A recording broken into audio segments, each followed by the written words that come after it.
John Hinckley Jr., the man who shot a president to impress a movie star. In 1981, one of the most bizarre and chilling assassination attempts in American history unfolded. It wasn't motivated by politics or hatred of the president.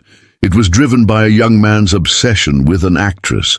This is the chilling true story of John Hinckley Jr., the man who shot President Ronald Reagan, believing it would win the heart of Jodie Foster. What led a quiet, troubled young man to such extreme lengths? Let us dive into the mind of a man who crossed the line from fantasy to reality in the most shocking way imaginable. When fiction becomes a deadly fantasy, in the annals of American crime and legal history, few cases illustrate the terrifying power of media influence over a fragile mind as starkly as the story of John Hinckley Jr. On March 30, 1981, Hinckley attempted to assassinate President Ronald Reagan, but his motivation wasn't rooted in politics, ideology, or personal animosity. Instead, it was rooted in delusion, a deadly obsession with a movie character and the young actress who portrayed her. John Hinckley Jr.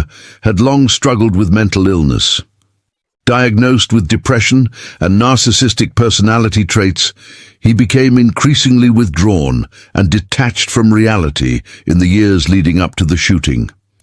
He failed to establish meaningful relationships, struggled academically, and harbored a growing sense of failure and alienation. As his mental health deteriorated, he found a twisted sense of kinship with a fictional character, Travis Bickle, the protagonist of Martin Scorsese's 1976 film Taxi Driver.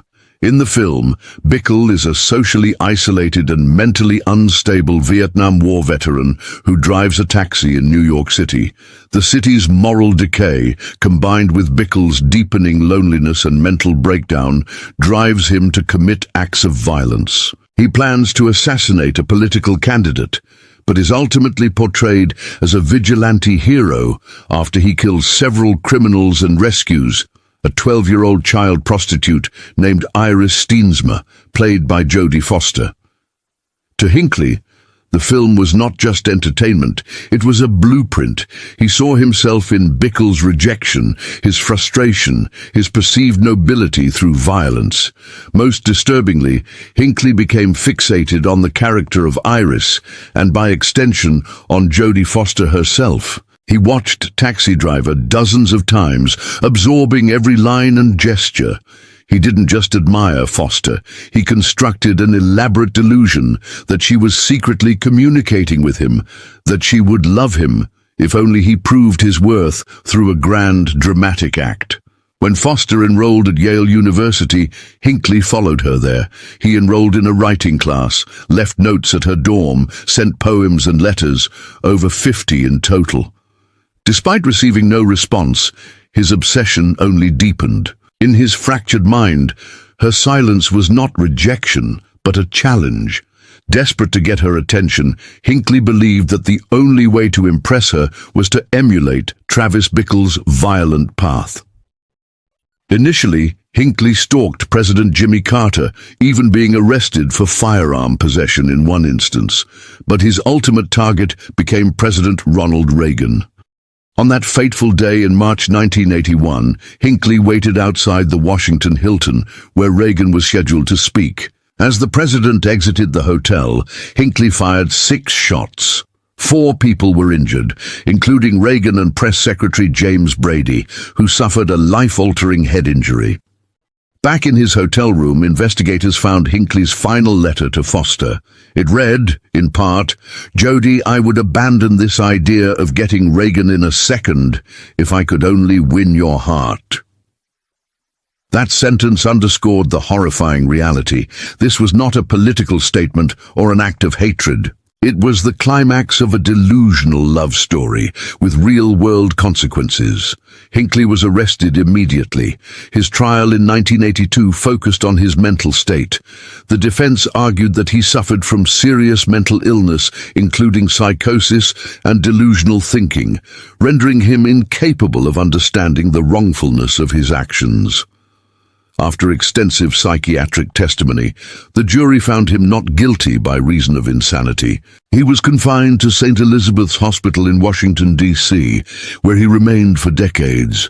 The verdict sparked outrage across the country. The public and media were stunned that someone who had attempted to kill the president could escape criminal punishment. In response, significant legal reforms followed. The most notable was the 1984 Insanity Defense Reform Act, which shifted the burden of proof to the defense and narrowed the legal definition of insanity. Many states followed suit, with some abolishing the insanity defense entirely. Beyond legal implications, the case prompted a broader cultural reckoning. It challenged the film industry, mental health professionals, and society at large to reconsider the effects of media on vulnerable individuals. Could fictional stories inadvertently inspire real violence?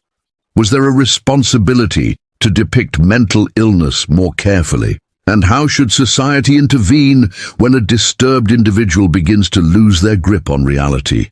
Hinckley's case remains a powerful reminder of how fiction can, in rare and tragic cases, warp into deadly fantasy. It underscores the importance of mental health awareness, media literacy, and the delicate balance between artistic freedom and social responsibility. Most of all, it shows how a single individual, lost in delusion and desperate for connection, can commit an act that nearly altered the course of American history. Early life and obsession with Jodie Foster. John Hinckley Jr. was born on May 29, 1955, in Arlington, Texas. The son of a wealthy family, his father, John Hinckley Sr., was a successful businessman. He had all the privileges one could ask for. But underneath this perfect facade, Hinckley was an isolated, troubled young man. Growing up, Hinckley had difficulty forming relationships. He was quiet, often reclusive, and struggled socially. He showed signs of mental illness early on, depression, obsessive thoughts, and a growing detachment from reality. But it wasn't until he saw Jodie Foster in Martin Scorsese's 1976 film, Taxi Driver, that his obsession truly took root. In Taxi Driver, Foster played Iris, a 12-year-old prostitute. The character's innocence amidst the darkness of the world deeply impacted Hinckley, who became fixated on Foster. His infatuation grew into something far more dangerous, as he believed that impressing her would somehow lead to a romantic relationship. The rise of the obsession. As Hinckley's obsession with Jodie Foster grew, so did his fixation on being noticed by her. He began writing her letters, some of which were highly romantic and bizarre, but he received no response. He believed that acting out in a dramatic public way would capture her attention. At first, his fantasies were harmless, dreaming of conversations with the starlet, imagining himself as her protector. But as time passed, the line between fantasy and reality began to blur. In 1980, after seeing Foster's portrayal of a prostitute in Taxi Driver, Hinckley became convinced that his actions would get her attention. He decided that violence was the key, but the object of his obsession was no longer just Jodie Foster. He had fixated on someone else as well, President Ronald Reagan. When fiction warps reality, Hinckley and Taxi Driver. Sometimes a movie doesn't just entertain, it warps a mind. It gives a lonely soul a dangerous blueprint and makes delusion feel like destiny. In Martin Scorsese's 1976 masterpiece Taxi Driver, Robert De Niro plays Travis Bickle, a broken, angry man drifting through New York City like a ghost. He's disconnected from the world, angry at society, craving recognition, and then he finds her. Iris Steensma, a child prostitute just 12 years old, played by a then 12-year-old Jodie Foster. She's exploited, trapped, innocent, and in Bickle's eyes, she must be saved. He buys guns, plans a massacre, and in a brutal, bloody finale, he kills her pimp, her abusers, and the city hails him as a hero. This wasn't the cautionary tale Scorsese intended for everyone. For one man, sitting alone in a dark theater, it was a revelation. John Hinckley Jr. saw Taxi Driver dozens of times. Over and over he watched Bickle win praise for violent redemption, and he began to believe that he, too, could become someone if he did something big enough. In his mind, Jodie Foster wasn't an actress. She was Iris, a girl who needed saving, a girl he could win if he made the right sacrifice. He began sending her letters at Yale, poems, obsessions, and in his twisted diary he wrote, "Jodie, I would abandon this idea of getting Reagan in a second if I could only win your heart." His mind made up, Hinckley bought a revolver, and on March 30th, 1981, outside the Washington Hilton Hotel, he raised that weapon and fired 6 shots at President Ronald Reagan. He didn't shout a cause. He didn't scream a name. He simply tried to become Travis Bickle, to force Jodie Foster to notice him, to live out a fantasy born in a dark cinema and sealed in madness. The plan. In the fall of 1980, Hinckley set his sights on something far more extreme. He would assassinate President Ronald Reagan to show Jodie Foster that he was capable of great actions and to impress her.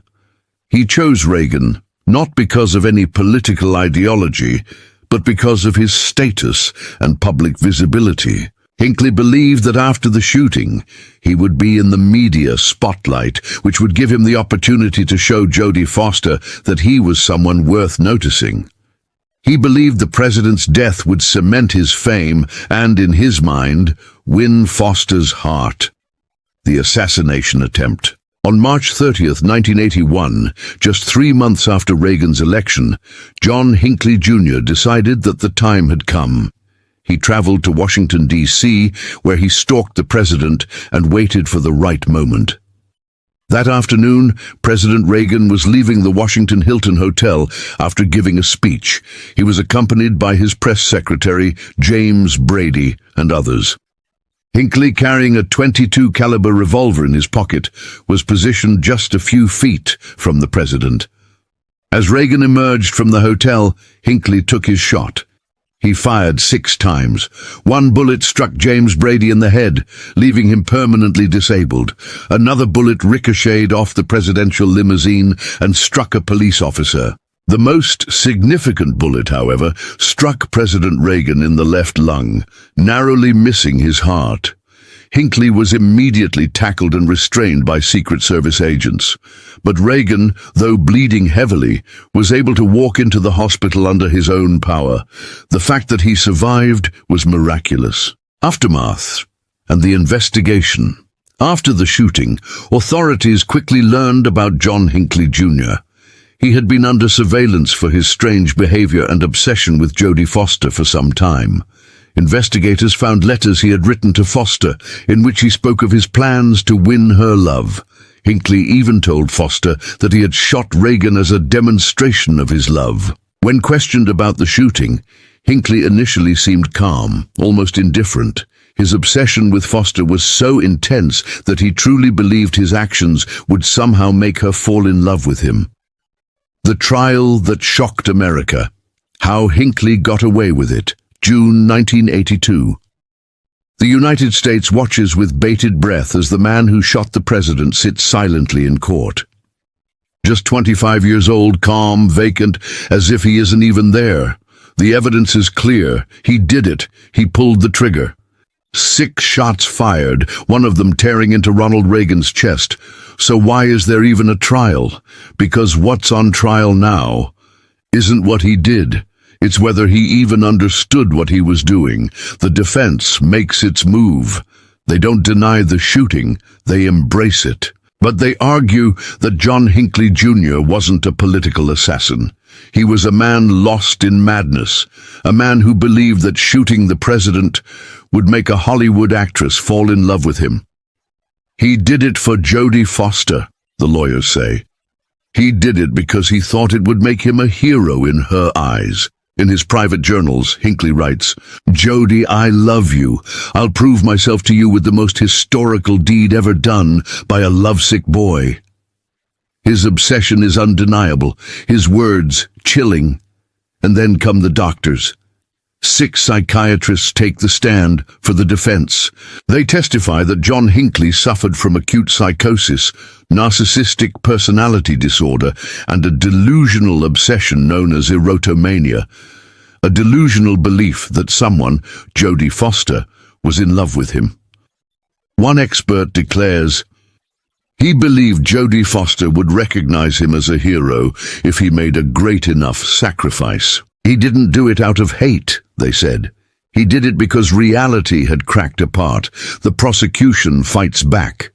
They argue that Hinckley knew exactly what he was doing, that he purchased guns, followed the president, planned every step. Mad or methodical, they ask the jury, but in the end, it wasn't the evidence that made the difference. It was the madness, the diary, the vacant stares. The overwhelming sense that this man was broken far beyond the reach of prison bars. After 45 hours of deliberation, the jury returns, not guilty by reason of insanity. America erupts in outrage. The man who nearly killed the president will not go to prison. Instead, he's committed to a mental institution, St. Elizabeth's Hospital, where he will live, not as an inmate but as a patient. Justice or betrayal? One thing is certain, John Hinckley Jr. didn't just shoot a president. He exposed a gaping hole in America's legal system, and the country would never look at the insanity defense the same way again. Legal reform. The insanity defense overhaul. The trigger. When Hinckley was found not guilty by reason of insanity, NGRI, in 1982, the American public and lawmakers were outraged. After all, he had admitted to shooting the president, and yet he walked out without a criminal conviction. Key legal changes. At the federal level, burden of proof shifted to the defense. Before Hinckley's case, prosecutors had to prove a defendant was sane. After the verdict, the burden shifted to the defense in most jurisdictions. Now, the defendant must prove insanity, typically by clear and convincing evidence. Insanity defense tightened across the U.S. Congress passed the Insanity Defense Reform Act of 1984, which narrowed the definition of insanity, eliminated irresistible impulse tests, required severe mental disease or defect and inability to appreciate the wrongfulness of actions. As of today, many states restrict or have abolished the insanity defense entirely. Montana, Idaho, Utah, and Kansas eliminated the traditional insanity defense. Other states require guilty but mentally ill verdicts instead. Public perception changed. The public viewed the insanity defense as a loophole for criminals. Post-Hinckley, it became much harder for defense teams to argue mental illness, even when legitimate. 2. Presidential security tightened Secret Service scrutiny. Hinckley got alarmingly close to President Reagan, just a few feet away in a public space among press and crowds. That raised serious alarms. Major security reforms, advanced coordination and intelligence, expanded. The Secret Service began using more thorough background checks on anyone attending events where the president would appear. Greater emphasis on behavioral threat assessments to identify lone wolf threats like Hinckley. New protocols for motorcade security, vehicles repositioned. Reagan had been walking to his limo. Now entrances and exits were redesigned, so presidents rarely walk publicly in exposed areas. Shielding procedures improved. Use of bulletproof limos and human shields, Secret Service agents, became standard training. Closer monitoring of the mentally ill. Hinckley had been known to psychiatrists. After the attack, more effort was made to track mentally unstable individuals who made threats against political figures. 3. Mental health system failures. Exposed background. John Hinckley was clearly mentally ill long before the attack. He'd been in psychiatric care, had stalked public figures, and even wrote disturbingly specific letters to Jodie Foster. Yet he slipped through the cracks. What changed? Push for better reporting and communication. Mental health professionals were encouraged to report patients who pose a threat, especially if they mentioned specific plans or targets. HIPAA rules, privacy laws, were later clarified to allow for disclosure in cases of imminent threat. Gaps still exist. However, the reforms didn't create a comprehensive system. Many mentally ill individuals still fall through the system without adequate treatment or monitoring. 4. Media ethics and celebrity obsession discussion. Cultural shock. Hinckley's motivation was celebrity attention. He didn't target Reagan for politics. He wanted Jodie Foster to notice him. This forced America to confront media's role in glorifying violence. Concerns were raised about how media sensationalism can fuel fame-hungry individuals. Films like Taxi Driver were debated for their influence. Copycat crime prevention. Law enforcement began monitoring for copycats who might commit acts of violence for notoriety. The FBI and Secret Service increased their behavioral analysis units to track these patterns. The legacy of Hinckley's obsession. Hinckley's obsession with Jodie Foster never truly ceased. For years, he continued to write her letters, although they were often ignored. But what is perhaps even more chilling is how his delusional thinking continued to shape his life. In 2016, after spending over 30 years in a psychiatric hospital, Hinckley was allowed conditional release. He was granted a halfway house in Virginia, and in 2021 he was fully released after the court ruled he no longer posed a threat. John Hinckley's actions have had lasting effects, not just on Reagan and his family, but on the mental health system, public safety, and the understanding of celebrity obsession in modern times. The story of John Hinckley Jr. serves as a chilling reminder of the dangerous line between obsession and delusion. For Hinckley, a dream of romance turned into a nightmare of violence, a life forever intertwined with the tragic events of March 30th, 1981. If this story gripped you like it gripped us, don't leave without doing 3 things. Hit that like button. It tells the algorithm you want more true crime like this. Drop a comment. Could Hinckley have been stopped before the shooting? How much of his fate was determined by his fixation on Jodie Foster? We're reading everyone. Subscribe and turn on notifications because we've got more shocking true crime stories coming your way every single week. And share this video with a friend who loves dark history because some stories deserve to be remembered and warned about.